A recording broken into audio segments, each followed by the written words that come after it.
All right, thank you. First of all, a question: who here has heard of GitLab or uses it on a regular basis? Oh wow, that's quite a few people. My name is Yorick. I work for GitLab. I primarily work there on making it faster. I started working there in October as the first person to work on performance, and we've since grown to, I believe now, 4 people working on it. In total, we have about, I think, 40 developers, 50 or so. We've hired a lot of people in the past month, so I kind of lost count of it along the way. You can find me pretty much anywhere, GitLab, GitHub even, Twitter, whatever, using conveniently my full name as my username. That to the right is my cat. He doesn't have a GitHub account or whatever, but you can usually find him next to me or on top of me in the most inconvenient of times. And if you want, send me an email. That's my email address. Now, GitLab, for those not familiar with it, it's a repository hosting platform, basically. Unlike GitHub, for example, you can install it yourself. There's 2 versions, Community Edition and Enterprise Edition. The Community Edition is open source. The Enterprise Edition is basically Community Edition, but with a bunch of extra features, such as LDAP integration, Git hooks that you can configure from the web UI, and a bunch of other features. Enterprise Edition is not open source, it's proprietary, and you have to pay for a license to use it. Now we also have stuff like CI. So if you use GitHub, you probably use something like Travis, or if you want to test on Windows, there's a service called AppFeyor, if I pronounce it properly. They basically just run your tests, in case of Travis on Linux or OS X, in case of AppFeyor on Windows. GitLab has that built in. Currently we only support Linux, but I believe there's work being done on either supporting Windows or OS X. I forgot which one it was. But it comes built in, so you don't have to set up an extra service. And then we have stuff hooked into it, like if you have build artifacts, you can automatically upload them to GitLab and download them. We also use this for GitLab Pages, which is a system for hosting websites on GitLab. They are built using GitLab CI, so you're not limited to, say, Jackal or at least some limited set of projects that you can use for generating your websites. You can just use anything. If you want to use a shell script for it, you can do that. And soon we'll also have deploying capabilities. I believe we're starting out with deploying to Kubernetes, but there's stuff planned for, I believe, Amazon Co-deploy and a couple of other services. Some statistics about GitLab.com, which is the hosted version of GitLab. It runs Enterprise Edition, and it's free of charge for both public and private repositories, regardless of how many you have. We have around 545,000 users, around 955,000 projects. We serve around 60,000 requests a minute. That's spread across, I believe now it's 25 servers, each running 20 Unicorn workers. And we have around 30 terabytes of storage. That's around 26, 27 terabytes for Git repositories, and a couple of other terabytes for build output from CI and some other stuff like uploads. The response timings, like I'm mainly going to talk about making it faster. So to give an idea, our mean or average is 350 milliseconds, which you'd think is, oh, it's not that bad. But then you look at the 95th percentile, which is 1.23 seconds, and then the 99th percentile is up to basically 3.2. These are the timings for like across all controllers, everything. If you look at individual ones, say the controller used to display issues, they can be much slower. They can lead up to like 10, 20, 30 seconds, depending on how unlucky you get. So in general, GitLab is quite slow, GitLab.com even more so. And it might be odd that I'm like as a GitLab employee saying that, but it's the truth. I'm Dutch, we don't beat around the bush. It's slow enough that slacking off, basically, because it's loading, has become a legitimate sort of excuse. Now, I don't have any like wooden swords for people to fight with, so in my case, I just browse Reddit. The way you do is just open a couple of tabs, and you do something else, you come back, it's like, it's done, it's loaded. Now we can actually start doing work. To sort of showcase like why this is, there are a couple of problems that GitLab has and had. The first one is that we, until basically I started, which was in October 2015, we had fairly limited monitoring. We had, at the time, 40 servers running on AWS, and only one was hooked up to New Relic, which, if I remember correctly, is primarily due to the cost concern. I believe 40 servers will cost us around $6,000 a month. If I figured out the pricing model, because New Relic's pricing model is kind of confusing how they bill it, because they bill it per hour, but only if it's used for this many hours or whatever. But it basically was quite expensive, so we only had it on one server. Which means that if you have 40 servers and you do something like 60,000 requests a minute, you're going to miss a lot of data. Another problem is we had no good development tools. So production monitoring is one thing, but often, like, if you want to actually work on something, you need a way to locally on your own computer see, like, okay, how is this code performing? What is it actually doing? Like, how many queries is it running, and so on. The tools we had were just a bunch of random gems like Rec Mini Profiler and some other gems that people just added over time. And they were like, oh, this is useful. Let's use it once and add it to the gem file. And now we have 300 gems in the gem file. But the problem with these gems, they don't sort of play nice together. Like, they all have their own UIs, their own way of using it. None of them look like the GitLab UI. Rec Mini Profile had this thing where in the UI it only displays, I believe, like the most recent 10 whatever requests, or 20. But in case of GitLab, we have Ajax calls running in the background, and if the list of most recent requests no longer included whatever you were viewing, it would close the window. So if you were on a certain page, you might have to, like, refresh the entire page every few minutes to see your data again, which by then might have changed. So in general, it was annoying, and there was no sort of it didn't really, like, fit together. Another problem is we had no guides on how to deal with performance problems, or better, how to prevent them from happening. There was, like, absolutely no documentation on it. So if you have a inexperienced developer or somebody who simply hasn't touched a certain piece of code for a long time, they may not remember or may not know that whatever they're doing is going to cause trouble in the long term, or when the input grows. And effectively, it leads to people repeating the same mistakes. And we had no specialists. So GitLab at the time when I started had around, I think it was like 25 developers, a couple of sales and marketing people, and that was about it. But nobody was really focusing on performance. Instead, everybody was focusing on adding features, fixing bugs, and basically everything else.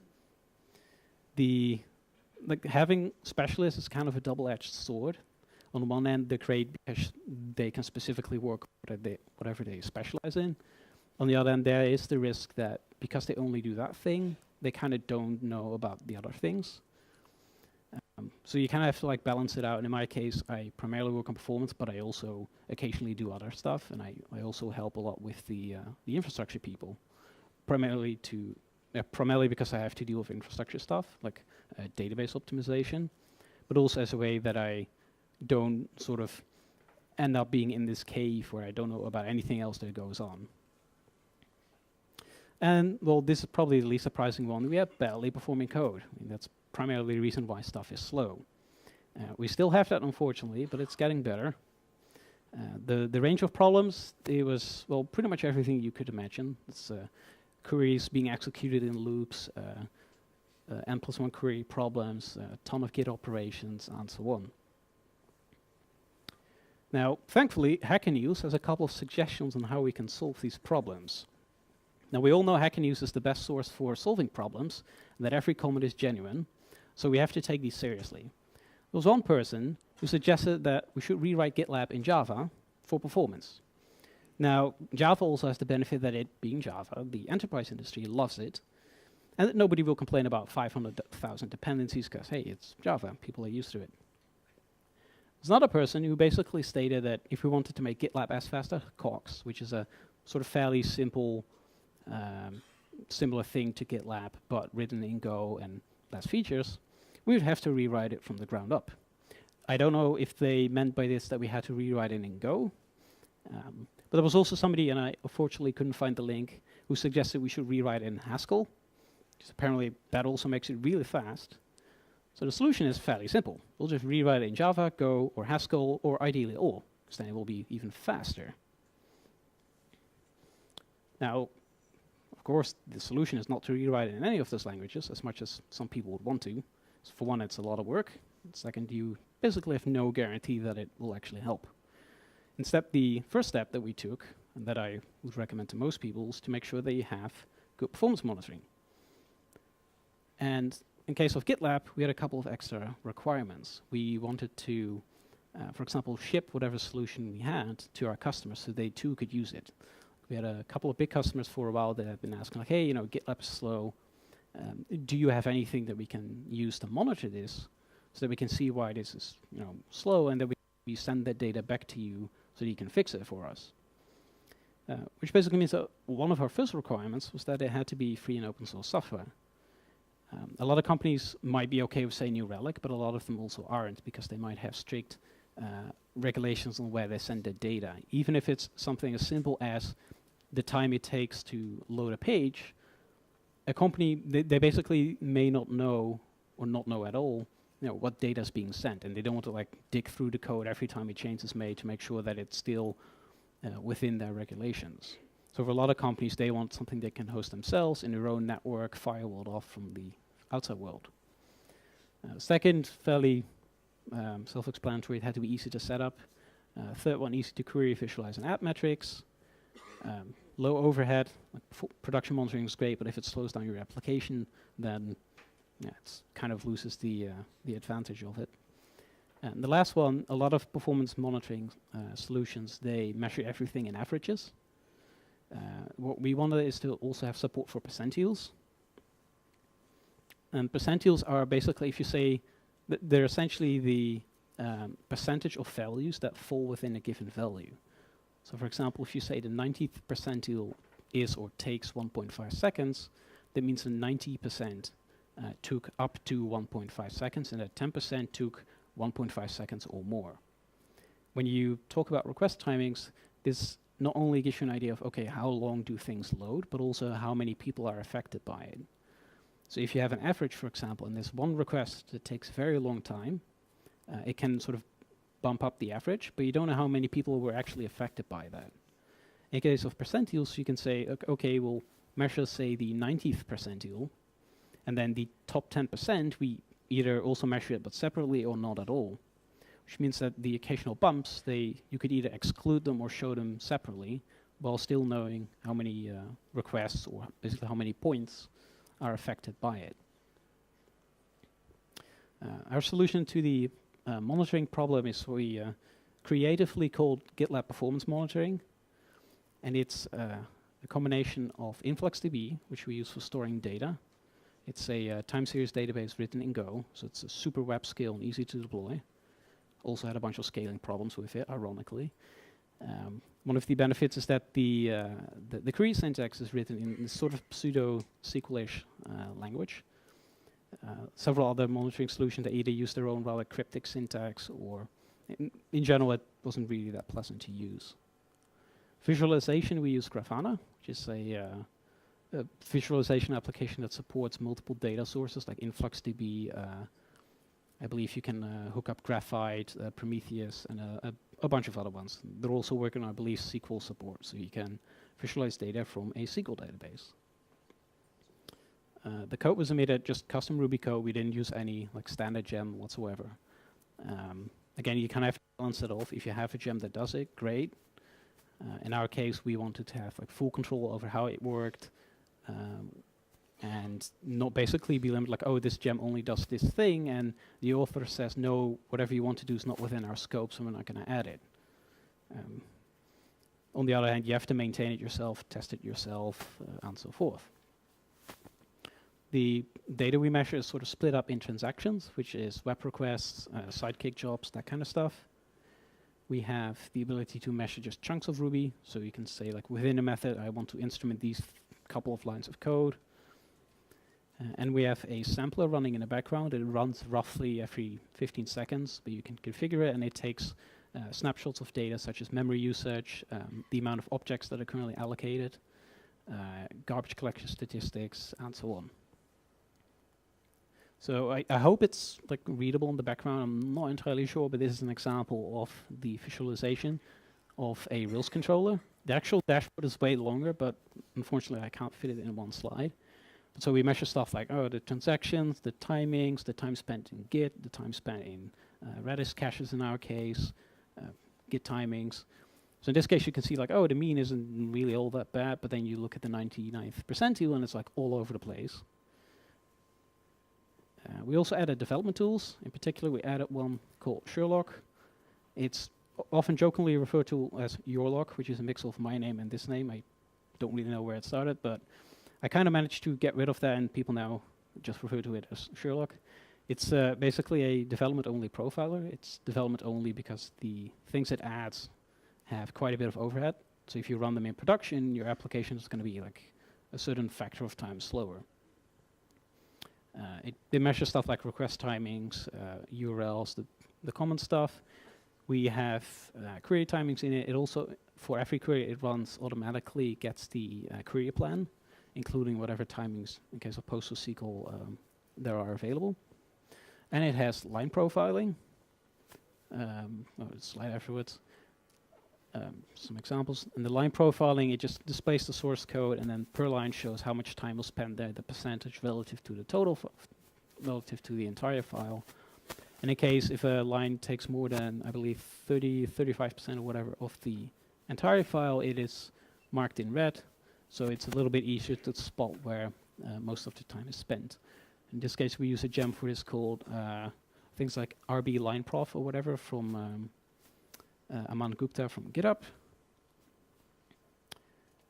We also added documentation, fairly self-explanatory. We have the GitLab performance guide, which describes what to use, what to avoid, how you should approach certain queries, for example. For the curious, there's a link above and the link below in case the first link is a little bit too difficult to type.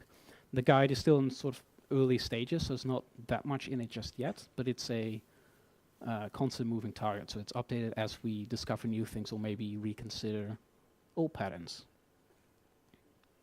Now, of course, we had problems with the actual application code.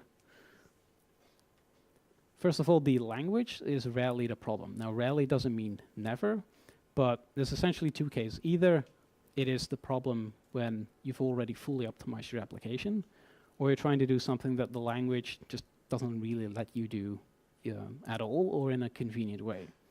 So there's plenty of articles on the internet where somebody said like, our application in Ruby was slow, so we rewrote it in Node.js. And 6 months later, like, we rewrote it in Go, and now it's like 50 million times faster. In case of rewriting, the real thing there that helps is that you're rewriting it. So you can sort of rewrite your application reusing the knowledge you already have and knowing sort of the pitfalls and basically based on what you've done at that point. And so rewriting in the same language could be just as beneficial as rewriting it in something else. Second, the database is rarely a black box. The database is not a black box. And particularly in Rails, the developers behind it for quite a while have been sort of promoting this. Like, your business logic belongs in your application. The database should be treated as a dumb storage. Don't use foreign keys and don't use OR statements because they're query smells and silly things like that. Instead, you should treat your database as sort of a very powerful API. Especially if you use PostgreSQL, it has a ton of features that are very useful, and it would be silly if you use PostgreSQL not to use those. Now, some examples we had in GitLab in terms of the problems and the solutions. One was that we, in a lot of places, use pluck. Pluck is a method in Active Record that when you call it on a relation and give a column name, it returns an array of values of that column. So if you have, say, a user relation and you want all the usernames, you do something like users.pluck and then symbol username, for example. And it gives you an array of strings containing the usernames. Now, in case of GitLab, we had stuff like this. So you say, like, we want all the users where the ID is in a list of, say, the user IDs from our project.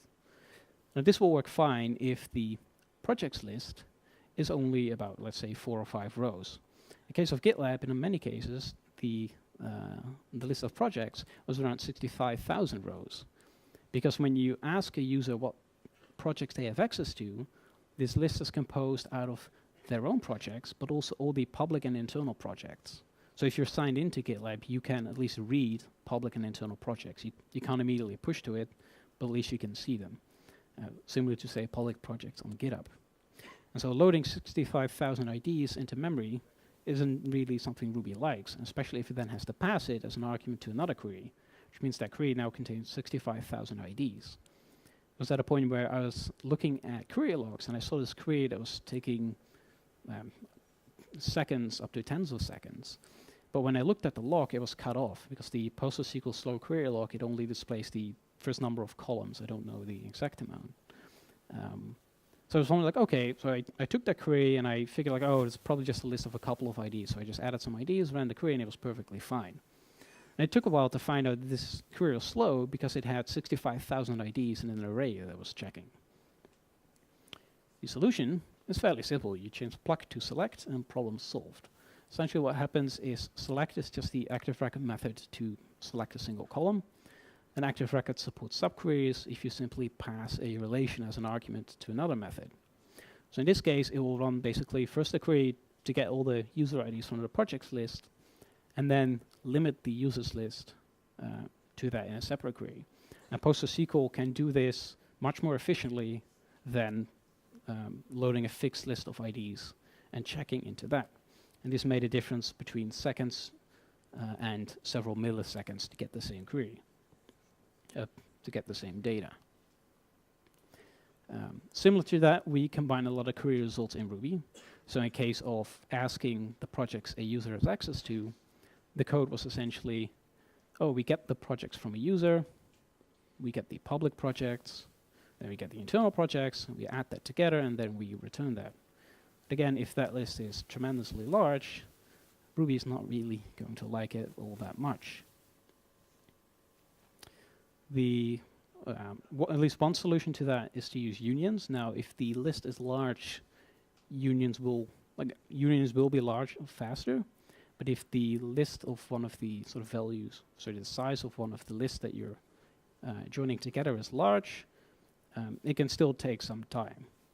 Now, sadly, Rails doesn't really support this out of the box. Arrow, to be specific, the SQL generator basically used by Active Record. They have a union method and you can call it, but it returns something that you cannot chain upon. So you cannot sort of union multiple results together, because after the first call, the returned object is basically pointless. I believe they fairly recently fixed this, and it should be out in Rails 5, but I haven't checked on the pull request in a while, so I'm not entirely sure. In case of GitLab, we had to hack around it. Essentially, we have some code that takes multiple relations, convert them to SQL code, while taking care of any bound parameters, and then runs that as a single query. It's not the nicest code, but sadly the only way to support this at this point in time. Other problem, GitLab being a Git repository hosting application, it has to work with Git at some point. I guess at GitLab, we had the problem that we just ran a ton of Git operations. For example, on basically every project-related page, which is like 80% of GitLab, it would run a number of operations, but before every operation, it would check if the repository exists.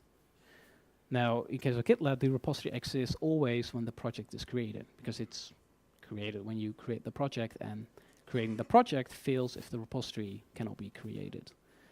So there's no point in at least doing this multiple times, in the worst case per request, on every request. Another example is checking if, say, the master branch exists, or whatever the default branch is. And there are also other examples, like checking if the repository is initialized at all, and so forth. The solution, what we did for this, is to just cache it. It's the simplest approach, because we do want to make sure that, like, hey, if the repository doesn't exist, ideally we don't have this error that just says, like, oh, HTTP 500 GitLab failed to load. Instead, for example, if you want to just have a list of branches, if the repository doesn't exist, ideally we lock that somewhere and then just return an empty array, for example. That way at least the user can continue doing whatever they want to do as much as possible. Similar example to this, when you push to GitLab, we check a lot of things. Like we check, first of all, if your SSH key is valid, in case you're pushing over SSH. but also are you pushing to a protected branch, which means like a protected branch is one you cannot push to. Or are you pushing to an existing tag? Do you have permissions to push at all? Do you have permissions to remove a branch, and so forth? One of the things is we check, are you pushing to a tag? And the way this essentially worked is we just grab all the tags and we check if whatever we're pushing to is in that list. Now this works fine if you have, say, 4 tags. We had a customer who had about 5,000, and they came to us and said, like, hey, pushing takes an awful lot of time. Why is that? At some point I found out this, and well, it's not the... if you think of it, it kind of makes sense when you start working on a project like, people probably only have a few tags, so we can just load all tags, check in that list, probably the fastest way. But then you get customers who have 5,000 tags or more, and it doesn't work. For our Git stuff under the hood, we used a gem called Rocket, or Rocket, whatever way you pronounce it, which in turn uses libgit, libgit2 to be exact. And there's a method that you can simply use to get a single tag by its name. And in case of Rocket, the Ruby library, if you try to get a tag that doesn't exist, it returns nil. So the solution in this case was to add a method called tag exists, if I remember correctly, and it just gets the tag, and if it exists, returns true, and if it got nil, it will return false. And this means that no matter how many tags you have, the operation is always in constant time. You should just check at most 1 tag.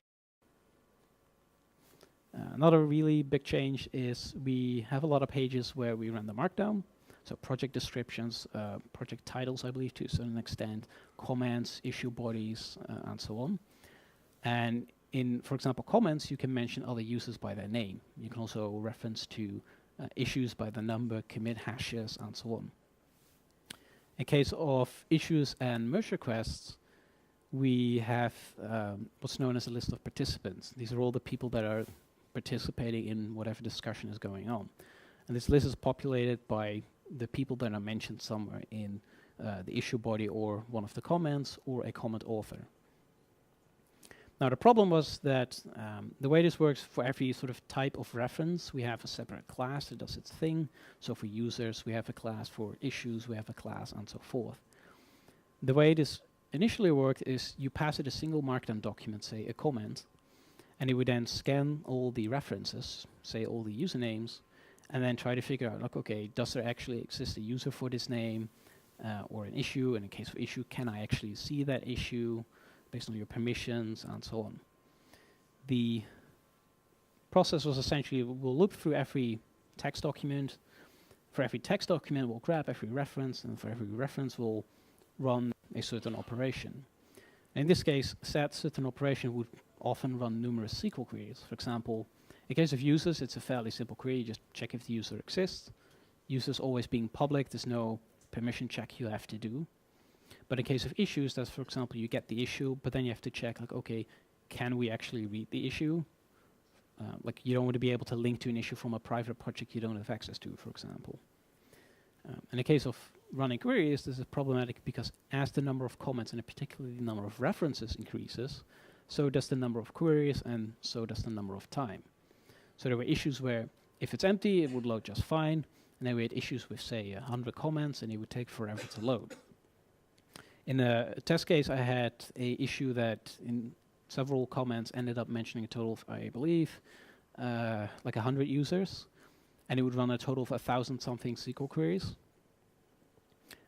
Now, to solve this, we essentially did this. We just passed the list of documents to whatever wants to process it, and we let that method, function, whatever, figure out how it can best do that.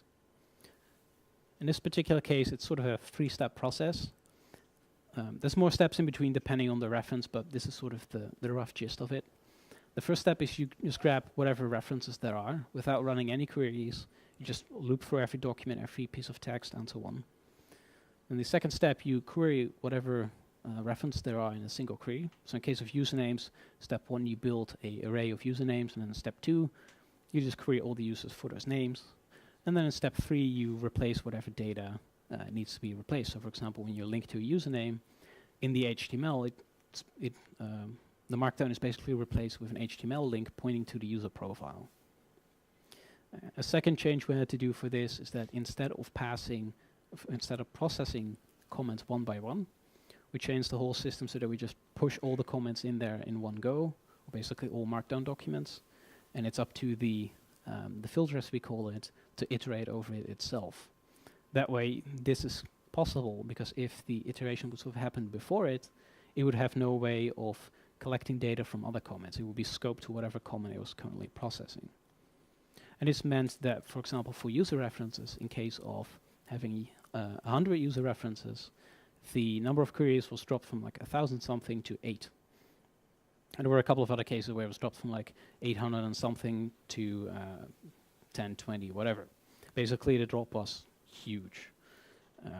Unfortunately, this is not live yet on GitLab.com. I was hoping to get this released before the presentation so we could show graphs of like, hey, this is how great the timings have improved, but sadly that didn't happen, so it will hopefully happen next week. There's another interesting one, one that probably will affect a lot of Rails applications. Rails has a way that if you take the app object, I just call it app here because it otherwise doesn't fit, but typically you have something like, say GitLab : application or Rails stall application returns the application object. And you can ask it for the URL helpers in the routes object. And this you can use to access your URL helpers and say an emailer class or a sidekick process or whatever. What we ended up doing is we ended up adding this method to sort of wrap that. The reason for this is that when you call this method, it defines a module dynamically and it doesn't cache it anywhere. And defining a module with a lot of methods in it in Ruby isn't exactly fast. In particular, we had a piece of code where this was called in a loop, and around 10 seconds was spent in just generating that module. Now, the solution is fairly simple. You just memorize it in an instance variable. Problem solved. Save 10 seconds. This is especially one, like if you have a Rails application, if you use the URL helpers somewhere outside of your views, make sure that you're not calling it in a loop, or basically multiple times. Ideally, do something like this and cache it, because it's pretty darn slow. Like I was quite surprised by how slow it was. So, to recap, and I think I went through it rather quickly. First of all, language or frameworks are rarely the problem. They can be a problem if you have the application fully optimized, or if you're trying to do something either doesn't allow you to do. So for example, like if you have to process like terabytes of text or whatever, then yeah, maybe Ruby may not be the best language, simply because of the way it works. But simply saying like, oh, our application is slow, let's rewrite it in X, where X is the latest trend. It's not really going to give you more benefits than maybe optimizing your code instead. Second, take advantage of your database. If you're using MySQL, there's unfortunately like not a lot you can take advantage of because it doesn't have a lot. PostgreSQL has so many features, it's ridiculous. Like you can even build MongoDB in PostgreSQL, and at least from what I've seen, it's supposedly even faster than MongoDB, which is, I think, pretty funny. But basically, take advantage of it because it's silly not to, and you can gain a lot from it. Third, there's no silver bullet. There's no book you can buy or website you can read that immediately solves all your performance problems. I know a lot of people sell books on it. I'll probably make them hate me for saying it. I personally think it's snake oil. I mean, you can have a book for suggestions, but there's no such thing as buy this book and your Rails application will be 10 times faster. It's simply a lot of work, a lot of time, a lot of debugging, understanding, especially if you do it late on in the existence of an application, like an application that exists several years. It's going to be a lot of work. Also, keep an eye on GitLab 8 and 9, which will be released on the 22nd. It will contain a lot of performance features, like the markdown references one will be in there. There are a bunch of more simpler fixes, like caching the counter for how many to-dos are unread, for example, which previously was queried dynamically on every page. Caching the number of issues assigned to you, which is in 8.9 will be displayed in a sidebar on every page. And there will also be some bigger ones in terms of how we render markdown that should speed it up. But like I said, unfortunately it's not deployed, so I can't show how better it is. Questions?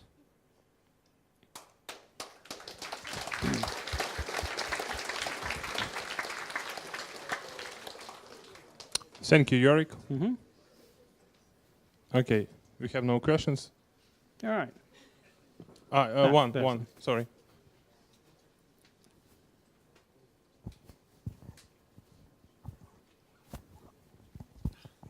Excuse me, it's a simple question. I think I missed the part when you improve performance from for markup. I think reference from 5,000 lookups to 8. What did you do? So essentially, go back a couple of slides. So to sort of recap, like the way it worked is we used a gem called HTML pipeline, I believe. Some gem GitHub released, where essentially you specify a HTML document, and then you can run a certain number of filters on it, which are basically just classes that have a call method, I believe. And they're supposed to take a document and then modify it in place. So you can use this to replace certain things or censor content or whatever. And the way that works, essentially, we just loop over every comment and every issue in the issue, and then take the markdown, pass it to the pipeline, and then take the rendered HTML and display it. What we changed here is first of all, we decoupled that code from the HTML pipeline gem, because it works in such a way that it can only operate on a single document at a time. So we decouple that into a system where you just give it multiple documents, and it will process them on its own. So there's no separate filters it has to run through step by step. You just say like, oh, we want user reference, so we create an instance, user reference class, whatever, give it the documents, and it will spit out a list of users that it references in all those documents. The sort of like, if you look at it like deep down, essentially the changes, instead of running a query for every reference, first grab all the references and then run a single query to get the corresponding objects. That's essentially like if you look at it deep down, it's a very simple change. The actual diff is gigantic. It took a month to get merged. I sat down with 2 developers to review it in person on a big screen, because they both told me like, Yorick, this diff is too big. I can't review this. None of this makes sense. So we reviewed it with beer. As the evening progressed, the language that we spoke became worse and worse, and the comments more cryptic. We ended up reviewing it. It's now merged, and it will be in 8.9. Any other questions? Yes, also I wanted to ask, the question regarding profiling. Do you use like something like RubyProf or anything else? Occasionally. The annoying thing with RubyProf and most regular profilers, that they add so much overhead that it takes forever to load. Like if you, for example, use Valgrind for anything that runs C, for example, if you start up a Rails application with Valgrind, you can just go make dinner or whatever, because it will take minutes to start up. So for the most part, I rely on the line profiler. It's sometimes a little bit confusing, because it measures all the application files, but if one file calls another, it currently doesn't show that. So you kind of have to figure out, like, okay, the time spent in both these files is the same, but that's because one file calls the other. That's mostly a UI thing we still have to solve. But so for the most part, I use the line profiler. Sometimes I use Valgrind. In particular, there's a tool called Massive, which you can use to visualize the heap. It's not entirely useful in Ruby, because the Ruby heap doesn't really contain information to figure out, like, okay, what's the corresponding Ruby code? But it can sometimes be useful for it. Also, do you measure it like real time or iteration per second? The line profiler currently measures real time. Okay, thanks.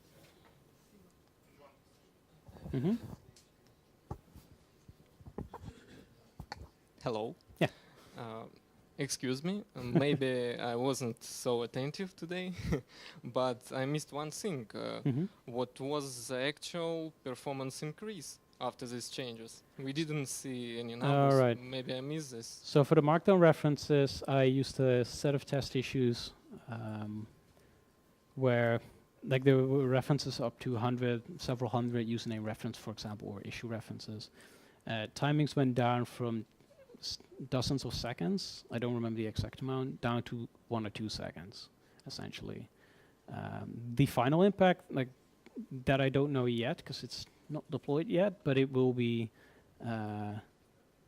really big, basically. Okay, so I'm asked about the actual performance of overall application. Oh, overall. Yeah. So I don't have all the graphs with me anymore, but basically there was an issue we monitor specifically that used to load in like 8 seconds when I first started, and now loads in like 4 seconds. No, I got it down to 3 seconds, and somebody added some stuff so that it loaded in 4 seconds, which should now be again down to like 3 seconds, and then hopefully with 8.9 we'll go down further. The actual time usually depends on like how many references there are, how many users you reference, how many issues, how many comments. So it's hard to say like, oh, your application will be 10 times faster. Like it depends on the data you're displaying basically. But timings have sort of been progressively decreasing with every release.